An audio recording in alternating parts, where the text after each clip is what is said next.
Salve, salve! Estamos aqui para mais um episódio do podcast Inspira, onde a gente procura discutir como o conhecimento pode criar valor para as organizações e para as pessoas, tanto na sua vida pessoal quanto profissional.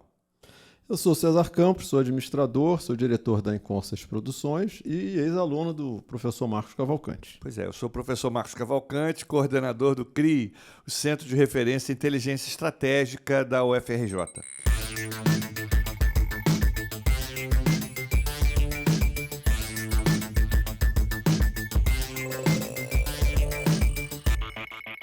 César, um assunto que certamente incomoda a todo cidadão é a burocracia. Nossa, isso da história, que Deus me livre. Pois é, eu vi uma definição uma vez genial, assim, a burocracia é a arte de fazer o possível impossível. É como você encher o saco do cidadão, né? E, embora seja importante ter burocracia. Exatamente. Né? Pô, a burocracia é um avanço, é o que permite você criar procedimentos e protocolos entre pessoas diversas, entre segmentos sociais diversos, e você padroniza determinados comportamentos para beneficiar a todos. Na diversidade, Na né? diversidade. Assim, sem impor nada. Pois é, e a gente foi deformando isso e se transformou num mais um instrumento de poder, né? Mais um instrumento de poder. Sobre o cidadão, na verdade. A gente chama, inclusive, de pequenos poderes. Exatamente. Eu gosto muito assim, de a gente pensar o seguinte: tem um princípio constitucional, é o artigo 5º da Constituição Federal, que diz que ninguém será considerado culpado até trânsito em julgado de sentença penal condenatória. E o artigo 11 da Declaração Universal dos Direitos Humanos diz que toda pessoa acusada de um ato delituoso presume-se inocente até que a sua culpabilidade fique legalmente comprovada no decurso de um processo público em que todas as garantias necessárias de defesa lhe sejam asseguradas. Então, sim, é um princípio constitucional de que todo cidadão é inocente, em resumo, até prova em contrário, né? Em 1990, quando eu estava fazendo meu doutorado lá na França, eu recebi uma ajuda de 700 francos, na época ainda não era euro, do CNRS, que é o Centro Nacional de Recherche Scientifique, o CNPq, é o Conselho Nacional de Pesquisa brasileiro, é o equivalente dele lá na França. E eu recebi esses 700 francos para participar de um congresso em Avignon, uma cidade lá no sul da França, onde eu ia apresentar um artigo que eu escrevi. O dinheiro era para pagar o trem, de ida e volta, o hotel e a inscrição no tal evento. Na hora de prestar contas, qual não foi minha surpresa? Porque tudo que eu tive que fazer para essa instituição francesa, e a França é um país burocratizado, né, no sentido positivo do termo, ela me pediu, não me pediu nenhum documento comprobatório. A única coisa que essa instituição CNRS me pediu foi para eu fazer uma declaração de próprio punho discriminando quanto que eu gastei com o quê, quanto que foi com a passagem de ônibus, e foi só isso. Assim, eu não tive que anexar nenhum. Tem um dado interessante recibo. Que você traz, Marcos, quando você fala da burocracia, é que a burocracia ela envolve a credibilidade. Exatamente. Se você tem a burocracia para você ter os procedimentos claros, que todos entendam, que tem uma regra única para todas as pessoas, para todos os processos, você tem uma regra única que todos entendem. Todos estão seguindo aquela regra. Então isso traz clareza, isso traz transparência, e quando se torna uma ferramenta de poder, é um desvio enorme, porque aí começa a ter o outro problema. Qual é o problema? Quem eu julgo que é sério, quem eu julgo que está correto, quem eu julgo, aí distorce tudo. E a burocracia não é essa função. O Fernando Peregrino, que você conhece, a tese dele de doutorado foi exatamente o custo da confiança, né? Exatamente. Um país que tem baixo nível de confiança, como é o caso brasileiro, o custo disso, da burocracia, é gigantesco, porque você desconfia do cidadão até prova em contrário. Mas é exatamente o oposto. E o lamentável é que nós, o Brasil criou essa cultura, a cultura do jeitinho, que passa por esse assunto também, porque a burocracia ela impede o jeitinho. Exatamente. Porque o jeitinho é uma forma de você querer criar privilégio para si, superando a regra. Não vale para mim a regra. Exatamente. Não vale para mim a regra. Quando é exatamente o contrário. Então, assim, se o cara desconfia que o valor que eu botei lá de passagem de trem de Paris para Avignon estava errado, era o Estado que ia ter que provar que eu estava mentindo, que eu botei um valor lá equivocado, né? Da mesma forma, eu já até contei aqui em um outro episódio, quando eu fui registrar minha filha lá no INSS francês, eu esqueci a certidão de nascimento, era o único documento que eu tinha da Júlia. Você falou isso, pois nós falamos de cartórios. E o que bastou foi um documento assinado por mim, de próprio punho, dizendo, olha, eu tenho uma filha que nasceu dia 7 de março de 1993, no Hospital Baudeloc, em Paris, e esse documento assinado por mim foi o que bastou para eu começar a receber um auxílio de coisa. Então, é isso que a gente precisa fazer aqui. Não é difícil fazer isso no Brasil. A lógica por trás desses procedimentos burocráticos e não burocráticos é essa que você falou. O cidadão é inocente até prova em contrário. Né? Todo cidadão é inocente até prova em contrário. Não é o cidadão que tem que provar que é inocente, como no caso brasileiro.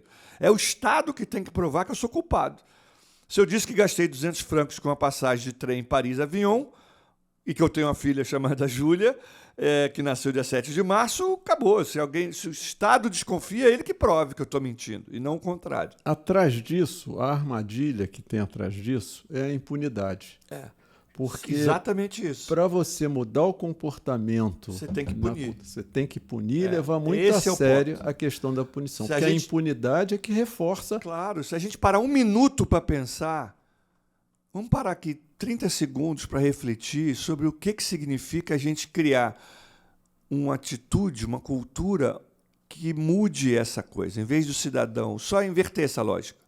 Não é o cidadão que tem que provar, é o Estado que tem que provar a culpabilidade, e, ao contrário, todo cidadão é inocente. Gente, é uma verdadeira revolução. Isso, com certeza. Eu estava pensando, Marcos, quando a gente fala do jeitinho brasileiro, eu começava a observar as outras sociedades, países mais desenvolvidos, em que não existe esse comportamento. Uma das razões é a seguinte, é porque a punição acontece. Exatamente isso. Porque se se estimular a impunidade, isso não acaba nunca, porque você sempre vai arriscar fazer alguma coisa porque não vai ser punido. Claro. Eu cheguei lá na França, lá no meu doutorado, e tinha um carro, um Fiat Panda, muito vagabundo, mas enfim. 3 horas da manhã eu estava andando de carro pela cidade, vi um sinal vermelho, falei, não tem ninguém vindo nesse cruzamento, avancei. Isso em 93, já tem 30 anos. E aí eu vi umas luzes piscando, enfim. Uma semana depois eu recebo da minha casa uma cartinha dizendo assim, olha, temos o seu Marcos Cavalcante, o senhor ultrapassou o sinal vermelho na esquina da rua tal, isso em 93, hein? Eu não sabia que existia isso. E temos a fotografia do senhor avançando o sinal. Se o senhor quiser que a gente mande a fotografia, é tantos francos. Se o senhor concordar com essa multa, é 500 francos. Se quiser que mande a fotografia, é 700 francos. E se o senhor quiser entrar com recurso, vai pagar depois 1.200 francos. Eu falei, quero ver essa fotografia. Duvido que tenha. E me mandaram. A cultura do brasileiro. E me mandaram. A foto tá lá, eu barbudo na época, tudo isso, a placa do carro, a minha cara, inquestionável. Inquestionável. 700 francos de multa. Aumentou. Aí você parou para pensar e disse... Não, ainda não. 2 meses depois eu fui comprar um pão numa padaria, parei o carro rapidinho no lugar que não era autorizado, 500 francos de multa. Falei, caraca, na terceira multa eu aprendi. É a coisa da impunidade. No Brasil a gente dá um jeitinho, conversa com guarda e fica... Em países desenvolvidos isso não acontece, isso acontece com muito menos frequência. Também na década de 90 eu tive uma experiência, eu estava na Alemanha, e fui a um show de jazz lá, assisti com a minha irmã que mora lá. E aí nós saímos do show 1h da manhã. Ela tinha estacionado o carro e tal. E Munique é uma cidade assim com muita dificuldade de estacionamento, etc. E aí nós saímos 1h da manhã, já com uma multa no vidro, no para-brisa. E aí eu disse, ué, mas a gente parou aqui 11 horas da noite, 10 horas da noite, e está multado. Aí ela disse, eu bobeei, não prestei atenção, que o meu para-choque estava em cima da faixa amarela, que era uma entrada de garagem. Aí eu fiquei muito impressionado com isso e comecei a perguntar uma série de coisas, fui me informar. Tem uma mentalidade que não surgiu com a impunidade, ao contrário, com a punição, que é o seguinte, o cidadão alemão, essa multa que ela levou foi pela denúncia de um vizinho que morava no prédio onde o para-choque dela estava na faixa amarela da entrada da garagem. E ela falou, e a pessoa ligou para o setor de trânsito para avisar que tinha uma pessoa que absurdamente se achava no direito de não cumprir a lei. Claro. E aí chamou, foi lá, e aí eles usavam idosos para fazer esse trabalho noturno, iam lá, multou. E aí eu fiquei, a inversão, quer dizer, não é você passar por cima, não. É um absurdo ter alguém que acha que tem o direito de não cumprir a lei. De andar pelo acostamento na estrada. Andar por acostamento da estrada é um negócio deplorável. Pois deplorável. Mas faz parte da nossa cultura. Esse cara é o esperto. É porque ele, na maioria das vezes, ele se dá bem. Não, porque não tem a punição. Exatamente. Então, a impunidade é que vai estimular tudo isso, né? Então, é totalmente viável a gente fazer essa transformação no Brasil, e a prova disso é a Receita Federal, né? Ninguém entrega recibo de médico, de nada disso, na sua declaração de imposto de renda. Então, é totalmente factível a gente fazer essa transformação de começar a confiar no cidadão e deixar o Estado o ônus da prova. O exemplo disso é a declaração de imposto de renda no Brasil. Não estou falando da Europa nem dos Estados Unidos. Nós estamos falando de um sistema que funciona, e o Everardo Maciel é um dos principais responsáveis por essa transformação na Receita Federal, nessa modernização da Receita Federal no Brasil, que é uma coisa que funciona, gostemos disso ou não. Funciona muito bem no Brasil. Mas você vê, mas o interessante da Receita, de ter esse comportamento de que as pessoas entregam suas declarações, ficam com medo de serem pegos em alguma sonegação, é porque existe a punição. Claro, exatamente. Existe a multa, existe o pagamento. A Receita funciona. Ela funciona ela mudou o comportamento. Cidadão, né? Exatamente. A burocracia no sentido positivo da palavra. E aí, a tendência é que vai avançando e vai cada vez mais facilitando para o cidadão apresentar a sua declaração de renda. Então, assim, a gente que faz classe média alta, né? Não está acostumado se acha no dever, né? Você sabe com quem está falando, esse discurso que me irrita profundamente. A gente precisa acabar com isso. Exatamente. Quando a gente está atacando a burocracia aqui, é para defender a cidadania, ou seja, que todos são iguais perante a lei. Né? Então, assim, alguns pequenos exemplos de coisas que a gente podia mudar com alguma facilidade, dentro dessa lógica de que todo cidadão é inocente até prova em contrário. Essa exigência de andar com carteira de motorista, ou de identidade, ou carteira de trabalho, isso é uma aberração no século XXI. Não faz sentido nenhum. O guarda, quando chega lá, diz qual é o seu CPF. Você dá o seu CPF e ele investiga se você tem carteira de motorista ou não. Por que você precisa andar com a carteira de motorista? Não faz sentido nenhum isso. Não faz sentido um documento físico. Se alguém desconfia que você não tem carteira de motorista, que investigue. Aí você vê aí, o Marcos, como é que isso dá para fazer online hoje em dia, né? Já tem a carteira digital. Mas tem um detalhe que é interessante, é que o que a desconfiança gera na sociedade. Você começa a ter o pedido, a obrigatoriedade de ter sua carteira, apresentar sua carteira, é um ato de desconfiança Exatamente. que se enraizou. E aí as E a pessoas gente naturalizou. Naturalizou. Quer ver um como outro tantas- absurdo? Toda licitação pública, governo estadual, municipal ou federal, eles cobram dos participantes um atestado de regularidade fiscal, social ou trabalhista. Gente, isso é uma declaração de incompetência. Como é que o Total. Estado pede para você, cidadão, Saber se está devendo a ele. a ele é que tem que saber. Então tem uma regra na licitação, é o seguinte, se você estiver devendo ao Estado, você não pode participar da licitação. Acabou, não tem que Vou lhe dar apresentar atestado nenhum. Outra consequência disso. Esse comportamento levou para as grandes corporações, e principalmente as grandes concessionárias, esse mesmo comportamento de achar que tem o direito de exigir documento. Então, por exemplo, se você tem uma conta atrasada, que ficou atrasada, o sujeito diz, não, você tem que provar que pagou. Eu disse, mas aí, como é aí você prova que não recebeu? Exatamente. Como é que você prova que não recebeu? Né?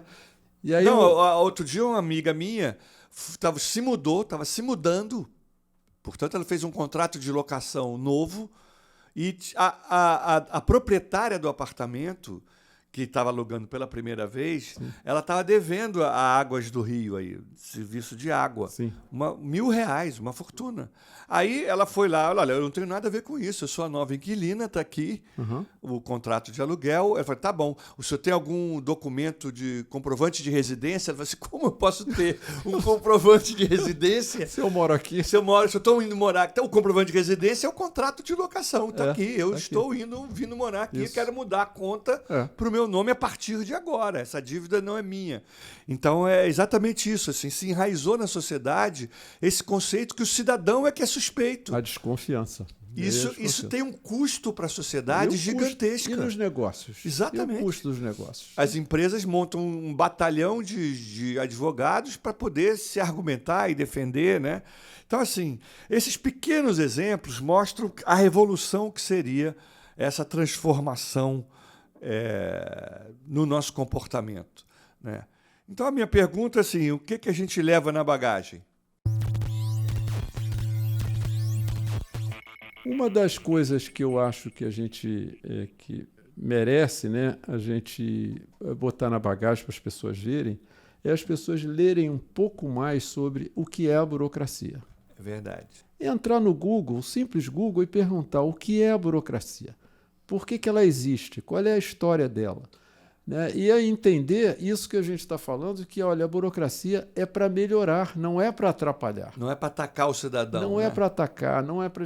Ao contrário, é para facilitar e viabilizar uma série de serviços. A cidadania, no fundo, né? Que todos sejam iguais perante a lei. Exatamente. São princípios muito simples, muito claros, universais, né? Declaração dos E aí eu Direitos colocaria na bagagem isso, que as pessoas se perguntassem. Isso Hoje aí. tem tanto recurso na internet para perguntar o que é a burocracia, qual é a finalidade dela e por que ela existe. Não, vamos voltar a esse assunto, porque essa coisa do Estado, né, da forma de estruturação do Estado, esse para mim é um princípio fundamental, constitucional e universal. Todo cidadão é inocente até prova em contrário. Parece uma coisa boba, filosófica, mas não é. A gente viu aqui que isso tem consequências, né, econômicas, sociais, na vida do dia a dia do cidadão. E atrás disso você começa a tratar o cidadão como uma pessoa séria. Exatamente. E não como suspeito. E não como suspeito. Valeu, gente. Até a próxima semana, então, com o podcast Inspira. Grande abraço. Até a próxima semana.